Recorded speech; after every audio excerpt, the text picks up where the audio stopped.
সামনে তুই বেশি রকম ন্যাকামি করবি না, তাহলে ভালো হবে না।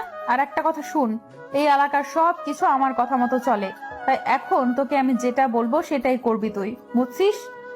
দেখেন, আমি এখন যেতে চাচ্ছি। আমার খুব খারাপ লাগতেছে।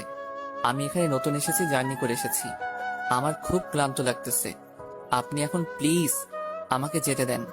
কচি খোকা, মনে হচ্ছে কিছুই বোঝে না, কিছু শোনে না মনে হচ্ছে। ফিডার খায়, ফিডার কিনে দেবো? এবার কিন্তু আমি লোকজনকে ডাকতে বাধ্য হব যদি আপনি আমার পথ ছেড়ে দিয়ে দাঁড়িয়ে থাকেন। না হলে কিন্তু ভালো হবে না, বলে দিলাম। এখন তোকে কিছু বলবো না। এখন তুই যেখানে খুশি সেখানে যেতে পারিস, কিন্তু তোর সাথে আমার খুব শীঘ্রই দেখা হবে। তখন যে তোর কি অবস্থা করব দেখতে পারবি তুই। আমাকে চিনলি না তুই, তাই না? কথাটা বলে প্রিয়াঙ্কা মাহিনকে সুন্দর করে একটু ধাক্কা দিয়ে তার পকেট থেকে তার মানিব্যাগটা মেরে নিল। মাহিনের মানিব্যাগে অনেক কিছু প্রয়োজনীয় জিনিসপত্র ছিল, সেগুলো ছাড়া মাহিন এই শহরে অচল। মাহিন লক্ষ্য করলো না, সে তার মন মতো লোকটার দেওয়া ঠিকানা অনুযায়ী চলে আসলো। মাহিন তার মামার বাসায় গিয়ে পৌঁছে গেল, আর এদিকে প্রিয়াঙ্কা মানিব্যাগটা জায়গা মতো রেখে দিয়ে আবার সে নিজের ধাঁধার কাজে লেগে গেল। সে খুলে দেখলো না এক্সট্রা মানিব্যাগে আসলে এই মানিব্যাগটাতে কি আছে কি নেই। তার উপর থেকে ধরে বুঝতে পেরেছে যে মানিব্যাগের ভেতরে হয়তো অনেক টাকা আছে।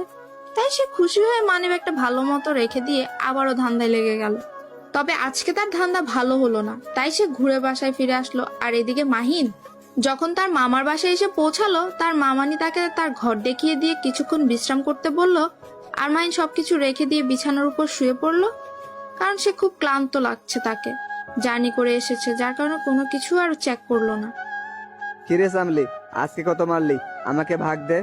আজকে আমার কপালটা খারাপ, যেখানে গিয়েছি সেখানে ধরা পড়েছি, আর কোনো মতে প্রাণটা নিয়ে বেঁচে ফিরে আসলাম।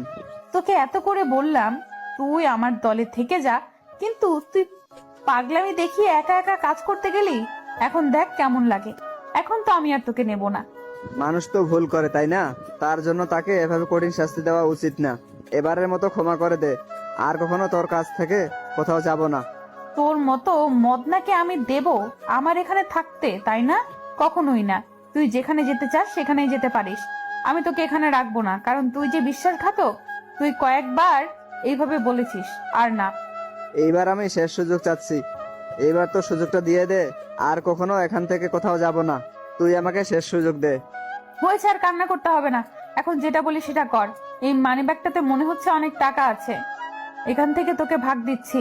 কিন্তু এর পরে যদি এই বেইমানি করেছিস তাহলে লাথি দিয়ে আমার এখান থেকে বের করে দেব, মনে রাখিস। এইখানে তো অনেক প্রয়োজনীয় কাগজপত্র মনে হচ্ছে রে, আর টাকাও তো অনেকগুলো। তুই এটা কার মানিব্যাগ মেরেছিস?